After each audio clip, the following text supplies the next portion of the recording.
narasumber kita kedua yaitu Profesor Dr. Haji Muhammad Baharun SHMH MA. Beliau guru besar dalam bidang sosiologi agama di beberapa kampus, di antaranya di UIN Surabaya. Kemudian lulusan Lemhanas RI, Lemhanas itu Lembaga Pertahanan Nasional, tahun 2011.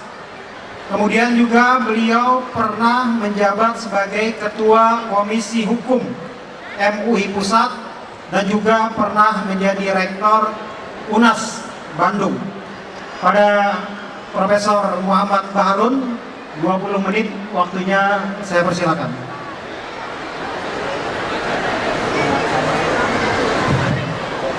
Terima kasih. Assalamualaikum warahmatullahi wabarakatuh.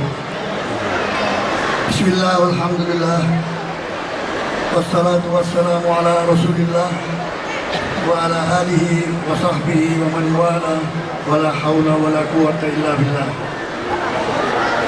Ma'asyiral muslimin yarhamukumullah, saudara-saudari hadirin yang senantiasa dirahmati oleh Allah Subhanahu wa taala. Setelah bersyukur, saya sampaikan terima kasih dan apresiasi yang setinggi-tingginya kepada Al-Akh Saudara Dr. Andes Thohir Bawazir selaku penulis buku Muhammad Sang Negarawan yang diterbitkan oleh Pustaka Al-Kautsar Jakarta. Tadi kita semua sudah mendengar uraian singkat tentang buku yang ditulis oleh beliau. Ada satu tadi mungkin yang tidak disebutkan, bahwa Pustaka Al-Kautsar ini sudah menerbitkan lebih dari 2.500 buku. Saya kira ini sebuah prestasi yang luar biasa yang membanggakan bagi suatu penerbit Islami yang ada di Indonesia. Dan yang menarik lagi, owner dari Al-Kautsar ini sekarang juga tertarik menulis sejumlah buku-buku keislaman. Mudah-mudahan buku-buku yang diterbitkan, dan saya yakin buku Muhammad Sang Negarawan ini bukan buku terakhir beliau, tapi masih ada lagi judul-judul buku yang lain yang insya Allah tunggu saja nanti akan diterbitkan oleh Pustaka Al-Kautsar. Kita semua sudah mendengar cuplikan dari buku yang dilonceng pada hari ini. Secara garis besar sudah diuraikan, nggak mungkin seluruhnya dibahas. Kalau seluruhnya dibahas mungkin nggak ada yang beli nanti di Pustaka Al-Kautsar, karena mereka sudah merekam semua ini. Jadi cukup menggambarkan kepada kita bahwa memang Pak Thohir, ya, buku ini memang buku langka. Bagi saya yang juga sehari-hari sebagai dai, ini penting, apalagi momentumnya masuk bulan Rabiul Awal, bulan kelahiran Nabi Muhammad SAW. Ditambah pula tadi sudah disebutkan, hari-hari ini merupakan hari yang disebut sejak awal sebagai tahun politik. Paling tidak buku ini insya Allah menginspirasi para politisi kita. Buku ini harus meyakinkan bahwa politik itu tidak kotor. Kalau politik itu kotor, kemudian dihindari oleh politisi muslim, maka yang rugi adalah mayoritas yang populasinya terbanyak di Indonesia ini, yaitu umat Islam. Buku ini benar memang menginspirasi kita, karena para dai kita ini sekarang jarang bicara tentang sisi-sisi lain dari Rasulullah SAW. Yang sering disampaikan itu adalah secara normatif, kelahiran beliau, ibadah beliau, sunnah-sunnah beliau. Tapi sunnah-sunnah yang lain tidak. Justru yang lebih penting itu bagaimana di hari-hari kita berada sekarang ini untuk menampilkan sisi-sisi yang cukup esensial, yaitu kenegarawanan Nabi Muhammad SAW. Kita bisa melihat bahwa sebelum risalah itu diberikan kepada Nabi Muhammad pada usia yang muda, Rasulullah itu mendapat kepercayaan untuk menyelesaikan dan memberikan solusi kepada suatu perkara yang nyaris bisa menimbulkan pertikaian berdarah-darah di kalangan kaum Quraisy, yaitu upaya siapa yang akan meletakkan Hajar Aswad dari suku-suku yang ada ini. Tiap-tiap suku merasa paling berhak untuk meletakkan Hajar Aswad. Maka akhirnya ketika mereka mengalami deadlock, mereka ada yang mengusulkan sebaiknya gagasan atau pelaksanaan untuk meletakkan batu Hajar Aswad itu Muhammad yang akan bisa menyelesaikan ini. Dan memang benar, di tangan Muhammad SAW semuanya selesai, dan pertikaian yang diduga akan menimbulkan pertikaian yang berdarah-darah tidak terjadi. Artinya ada solusi yang langsung diberikan oleh Rasulullah Muhammad SAW. Karena sehari-hari Nabi Muhammad itu tidak ditolak oleh masyarakat Quraisy sebagai orang yang berpribadian, yang berkarakter yang baik. Pertama, Siddiq. Siddiq itu artinya selalu berkata-kata yang benar. Kalau kita lihat di dalam Al-Quran, itu diabadikan ketika Rasulullah dengan siddiqnya kemudian mengajak sahabat-sahabatnya untuk berlaku siddiq, sehingga sahabat utamanya mendapat gelar As-Siddiq. Maka diabadikan dalam Al-Quran, ya ayyuhalladzina amanu ittaqullaha wa qulu qawlan sadida. Siddiq itu adalah orang yang selalu berkata-kata yang benar. Qulu qawlan sadida yukaffir ankum sayyi'atikum, ya. Kalau engkau berkata-kata yang benar, maka engkau akan diampuni. Yaghfir lakum dzunubakum, diampuni dosa-dosanya. Jadi orang yang berkata siddiq itu sebagai langkah pertama kalau orang itu ingin diampuni dosa-dosanya. Yang kedua, saudara-saudara, amanah. Amanah ini satu akar kata dari iman. Sehingga ada ungkapan hadis Nabi besar Muhammad SAW, la imana liman la amanatalah. Tidak beriman orang yang tidak memiliki kepercayaan, amanah itu. Jadi dari kata iman ini, amanah, kemudian aman. Kalau orang tidak memiliki rasa iman dan tidak memiliki rasa amanah, maka orang tersebut tidak akan memberikan rasa aman kepada orang lain. Jadi dari karakter seperti inilah kemudian Nabi Muhammad itu dicintai oleh masyarakat Quraisy, walaupun ajarannya itu ditolak. Karena ajaran tauhid yang dibawa Nabi Muhammad SAW itu dianggap mengancam hegemoni Quraisy. Tapi dari segi karakternya, siddiq, amanah, kemudian ada lagi tabligh, cara komunikasi yang baik, ya, komunikasi politik kalau dalam era sekarang ini, itu tidak ada yang menolak, tidak ada yang menafikan hal itu. Bagaimana Rasulullah itu menyesuaikan diri dengan kepentingan orang-orang Quraisy itu. Hanya saja mereka orang Quraisy itu menolak karena Rasulullah membawa misi tauhid, itu saja. Yang terakhir, sifat-sifat dan karakter beliau adalah fatona, cerdas. Cerdas di dalam merespon persoalan-persoalan sosial yang terjadi. Sehingga akhirnya tidak ada alasan orang-orang Quraisy yang tidak beriman kepada Rasulullah itu menolak karakter dan sifat-sifat yang baik dari Muhammad SAW. Tapi namanya saja karena ini masyarakat jahiliyah yang tetap untuk patuh pada leluhur-leluhur mereka yang jauh dalam masa fatratin minar rasul, kevakuman kerasulan itu, maka inilah menjadi penghalang besar mereka menerima risalah Nabi Muhammad SAW. Akhirnya melalui sumber wahyu, Rasulullah kemudian diperintahkan untuk hijrah ke Madinah. Ketika beliau hijrah ke Madinah pun kita melihat bagaimana kenegarawanan Nabi Muhammad SAW itu. Di sana ada dua suku besar, Aus dan Hazrat. Aus dan Hazrat itu adalah dua suku besar yang mungkin bertahun-tahun bahkan berabad di Madinah dari orang-orang Yahudi. Ketika menerima kedatangan Nabi Muhammad SAW, mereka satu sama lain ingin merebut kedatangan orang baik, orang baru ini.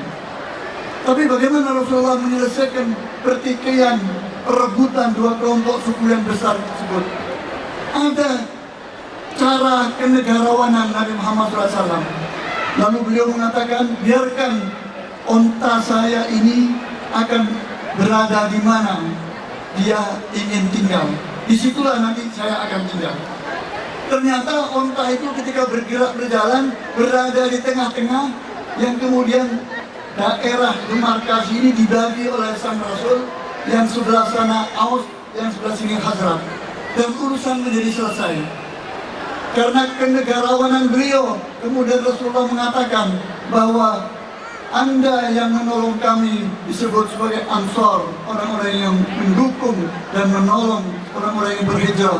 Sedangkan para sahabat yang bersama kami dari Mekah itu sebagai Muhajirun. Jadi ada dua fraksi yang secara real dibagi oleh Rasulullah, yang kemudian nanti menyatu sebagai masyarakat Madani. Pertama adalah Ansor yang menolong kedatangan Nabi Muhammad SAW.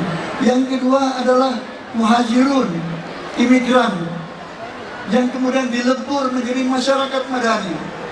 Jadi kenegarawan Rasulullah SAW lebih dari 14 abad yang lalu, ketika dunia diliputi oleh kegelapan, Bizantium, Romawi Barat, Romawi Timur masih gelap, orang makan orang, kanibal. Nabi Muhammad sudah mempraktekkan bagaimana karakter kenegarawanan itu.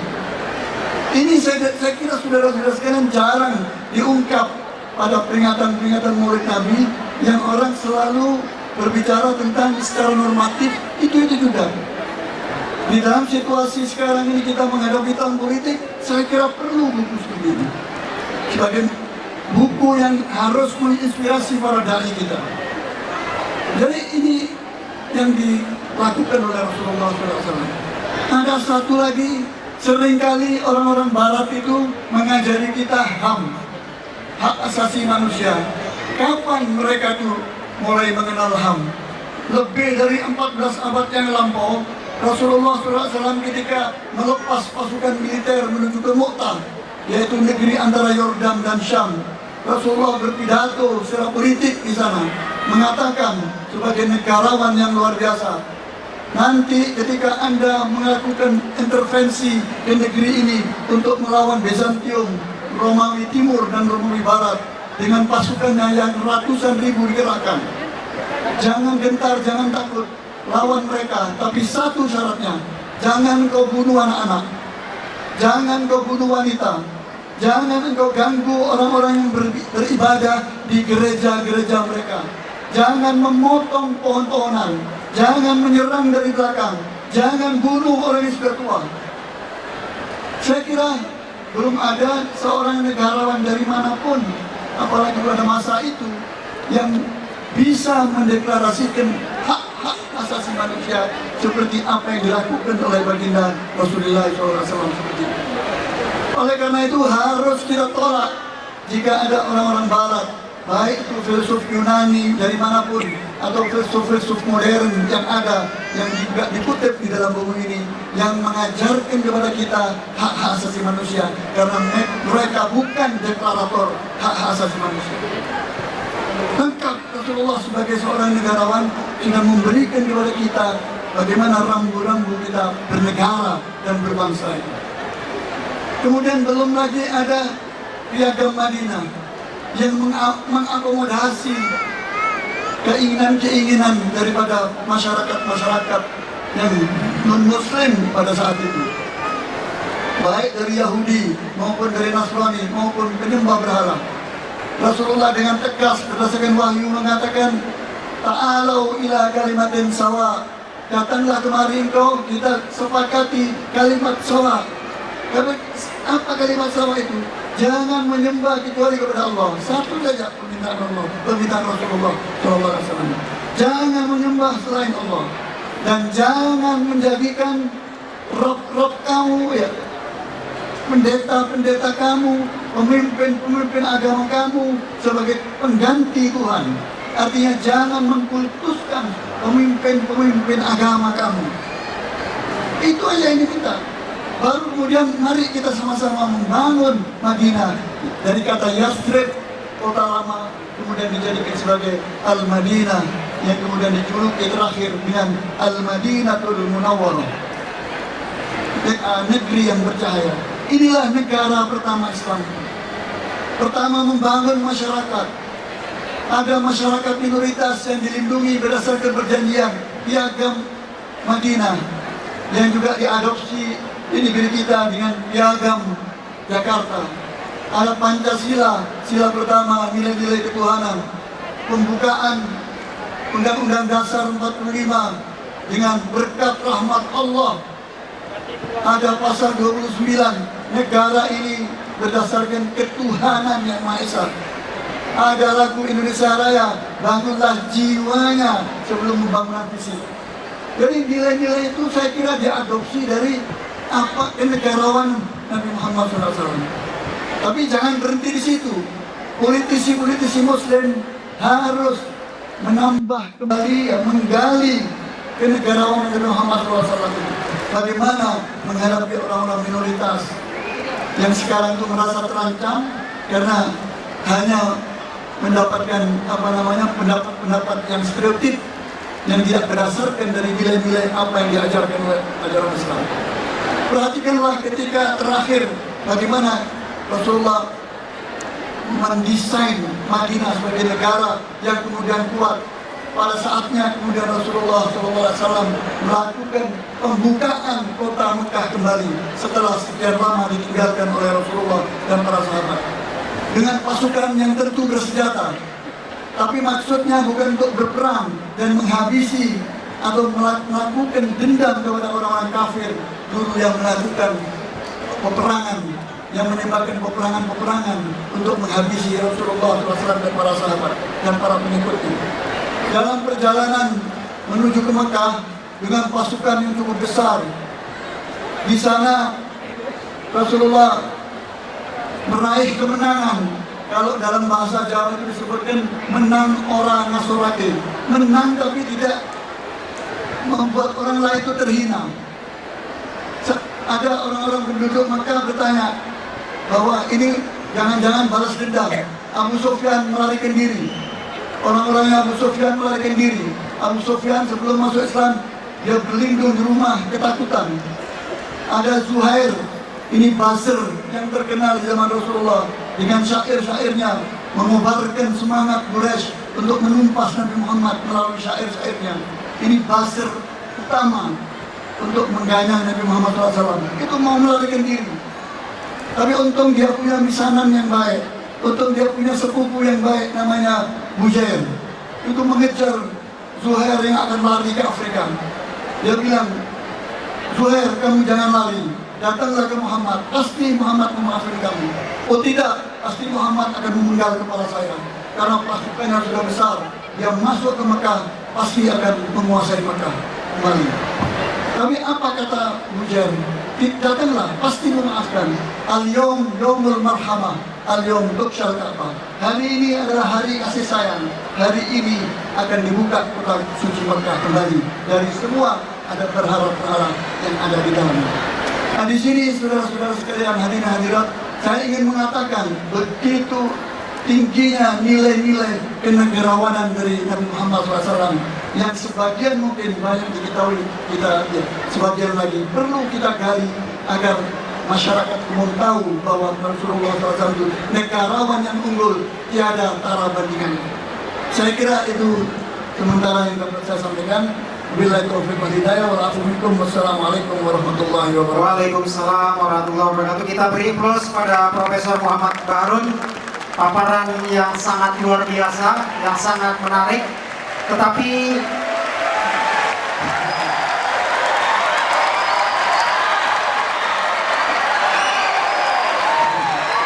luar biasa dari Profesor Muhammad Bahrun. Tetapi karena waktu kita terbatas, tentu saja nanti kita akan lanjutkan dalam diskusi yang akan kita setelah ini. Ada hal yang sangat menarik memang ketika kita membicarakan tentang Nabi sang negarawan. Tadi sudah dijelaskan bagaimana sosok Nabi SAW sudah benar-benar memenuhi karakteristik sebagai seorang negarawan. Beliau membuat satu konstitusi yang namanya Piagam Madinah yang membangun harmonisasi kehidupan beragama. Kemudian beliau juga ketika pertama kali datang ke Madinah mendirikan Masjid Kuba dengan harapan bahwa peradaban yang dibangun itu harus berlandaskan kepada tauhid dan harus memiliki koneksi yang kuat kepada Allah Subhanahu wa taala. Saudara sekalian, di buku ini ada beberapa testimoni yang disampaikan oleh para tokoh. Yang pertama, ini testimoni dari tokoh yang sangat kita kenal. Walaupun bukan muslim, tapi beliau mempunyai apresiasi yang besar terhadap Nabi Muhammad dan kita doakan beliau masuk Islam. Testimoni dari Rocky Gerung. Beliau mengatakan pemimpin sejati lahir dari krisis moral dan ketimpangan sosial.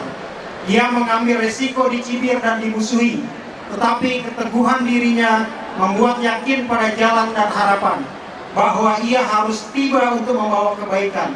Buku ini adalah refleksi tentang jalan kepemimpinan itu, suatu etos kenegarawanan Muhammad SAW.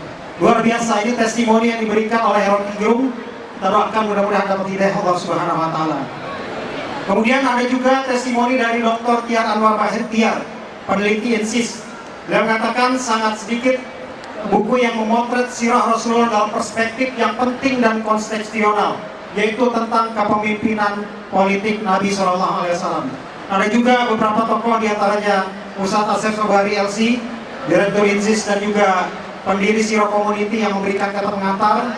Ada dari Ustadz Faris Beki, CEO Iman Fed yang juga memberikan kata pengantar dalam buku ini.